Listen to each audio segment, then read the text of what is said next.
At least 9 provinces and regions in China are experiencing power cuts, including major manufacturing hubs like Zhejiang and Guangdong. Analysts say there's no respite in sight. Olivia Xiong with more. This is 35-year-old Wang Weifeng's hometown, a county in northeast China's Heilongjiang province, where temperatures have already started falling. He had just started having dinner with his family on Sunday evening when the lights and power went out without any warning.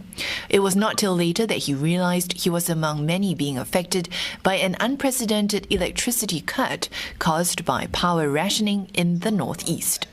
突然停电了，屋里全黑了嘛，没有通知的还可以，最起码家里能把手机啊或者什么充电宝充饱啊能用一下，尤其晚上，因为我们有孩子不方便。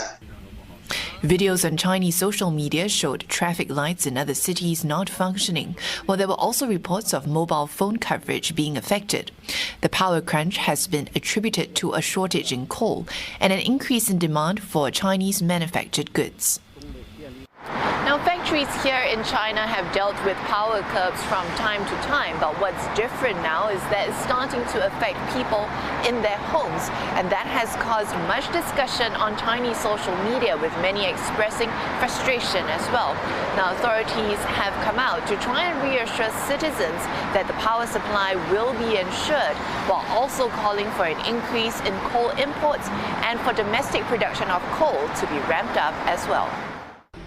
But analysts say it could take some time before any improvement is seen, a concern as the cold winter months approach and demand for electricity for heating goes up.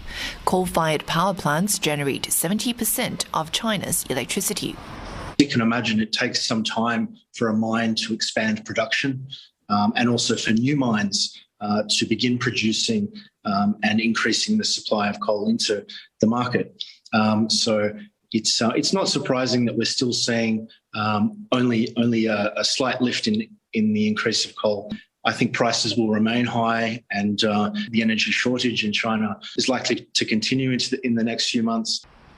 Adding to the challenge are China's ambitious goals to cut energy consumption and intensity, including a plan to peak carbon emissions by 2030. But as of August, 20 regions failed to meet their green targets, resulting in some limiting or stopping factory production to remedy the situation. With the expected impact on industrial output, many analysts have revised down China's full-year GDP growth forecast for this year. Some local governments took the first goal, which is to peak emissions in 10 years, to mean that they need to really increase their carbon footprint in the next 10 years in order to peak it, so that they can start to bring it down in the next few years to 2060. So that's why you see some local governments approving more high emission, high energy consumption projects this year. For Mr. Wang, he says he's not leaving things to chance. While there's already an emergency lamp in his home, he's since spent $300 to buy a new generator in case of future power cuts. 当然会担心了。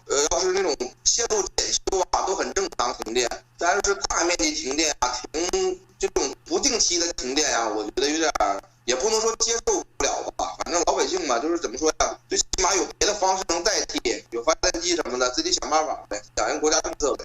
The government has said it will work to resolve the power shortage.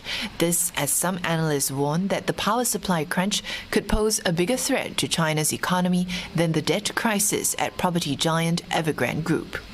Olivia Xiong, CNA, Beijing.